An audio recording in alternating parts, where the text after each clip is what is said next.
85%. C'est plutôt 15%. Donc là déjà, on se rend compte qu'on a signé un contrat où toute la vérité ne nous a pas été présentée. Donc, dès le départ, il y a un fossé. Dès le départ, il y a, on va dire, mensonge. Et donc, du coup, lorsqu'on se rend compte de ça, on fait comprendre que nous voulons revoir les clauses du contrat. Nous et en voulons... face, qu'est-ce que vous disent les responsables du PNPE? Alors, en face, ce qui nous est dit, c'est qu'il n'y a pas de possibilité de revoir le contrat. Et même, s'il faut revoir, ça va même en augmentant la recette. Ce qui est carrément compliqué et difficile. Sachant que, je tiens à le préciser, nous sommes et nous revendiquons un projet social et étatique.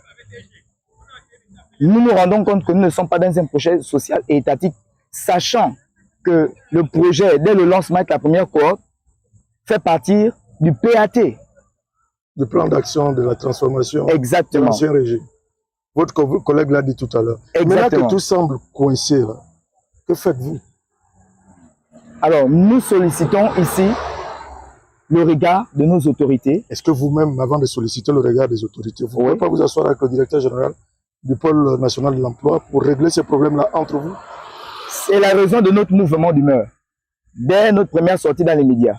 Parce que ce que nous désirons, c'est que notre directeur et le comité pilote de ce projet puissent nous appeler afin qu'on puisse trouver un terrain d'entente pour que le projet ne puisse pas exposer les bénéficiaires à des maladies. Parce qu'il est difficile de travailler 7 jours sur 7 sur une période de longue durée. 1 mois, 2 mois, 3 mois. Ici, nous sommes à 9 mois pour la deuxième cohorte. Nous sentons déjà une certaine fatigue. Et du coup, on n'a plus la possibilité d'avoir le même rendement. Que proposez-vous? Alors, ce que nous nous proposons, c'est que le PNPE puisse nous appeler, qu'on puisse revoir ensemble les clauses. Certainement, nous ne pouvons pas peut-être tout définir ici avec le collectif. Nous avons déjà arrêté certains points sur lesquels nous voulons négocier pour revoir. Un seul point, par exemple. Un seul point. Un seul point, par exemple, la réduction de la durée. Parce qu'on ne peut pas travailler 7 jours sur 7 sur une longue durée, 4 ans. Ce n'est pas possible. Si on réduit, on augmente le remboursement. Vous oubliez cela? Mais si on réduit le nombre de jours de travail, parce que plus les jours de travail sont longs, moins vous rembourserez en termes de finances. Plus on les réduit, on va augmenter. N'oublions pas que le projet fait partie du PAT. Voici pourquoi on revendique que le caractère étatique et social puisse intervenir. Parce que si véritablement le caractère étatique et social intervient, on n'aura pas besoin d'augmenter au niveau du remboursement de la ligne crédit. On n'en aura pas besoin, sachant que au niveau de la première cohorte, ce n'est pas un crédit, c'est plutôt un prêt. Donc il n'y a pas d'intérêt au niveau des 106 millions de la première cohorte. Et le directeur l'a dit, il n'y a pas de crédit, il n'y a qu'un seul crédit. Monsieur Ibouanga, vous nous permettez de jouer les médiateurs entre vous et le Pôle emploi? C'est ce que nous demandons, c'est ce que nous désirons. Oui, nous vous le permettons. Sur ce, nous vous disons bonne chance et bon vent. Merci. De retour de ce reportage, je vous propose tout d'abord d'écouter le directeur général du Pôle emploi, monsieur Hans Ivala. On revient tout à l'heure pour en discuter. Comme ça, on aura au moins la version des deux parties. Une information équilibrée. Tout à fait. Allez, on regarde. Merci de nous recevoir. C'est toujours un plaisir, M. Atiga. Oui, on va dire votre point de vue à chaud. Ben écoutez, mon point de vue à chaud, il est assez mitigé.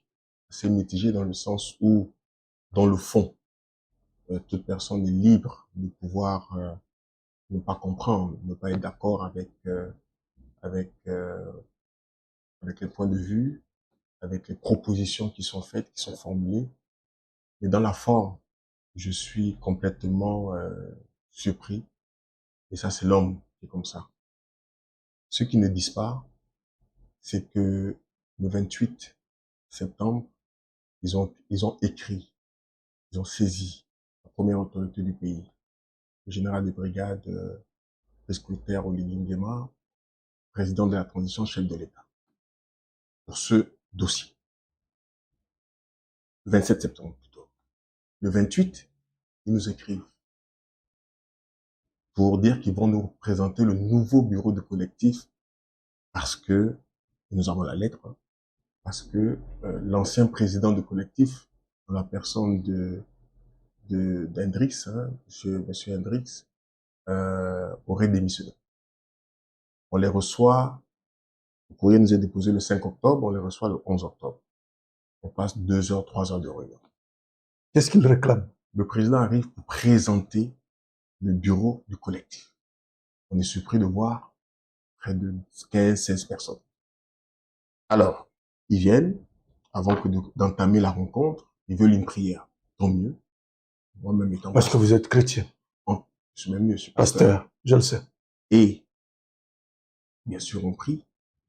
On voit bien que jusqu'à la plus haute autorité, on prie et c'est très bien. Et il faut apaiser les esprits, j'imagine. Très bien. Et après, ils disent qu'ils ont 9 questions. J'imagine que ce sont les 9 provinces du Gabon. Chacun pose sa question et nous répondons aux questions. Nous partageons après un petit verre, comme on va dire, comme dans nos traditions, et on se sépare. À cette rencontre, il y a 2 choses que nous retenons. Ils étaient même surpris, agréablement. Parce qu'il y a un véhicule de la première cohorte qui est resté près de 7 mois immobilisé à Toyota parce que il y a une pièce, notamment, qui est un faisceau électrique, où Toyota reconnaît que c'est une panne très rare. 7 mois. 4 millions de pertes.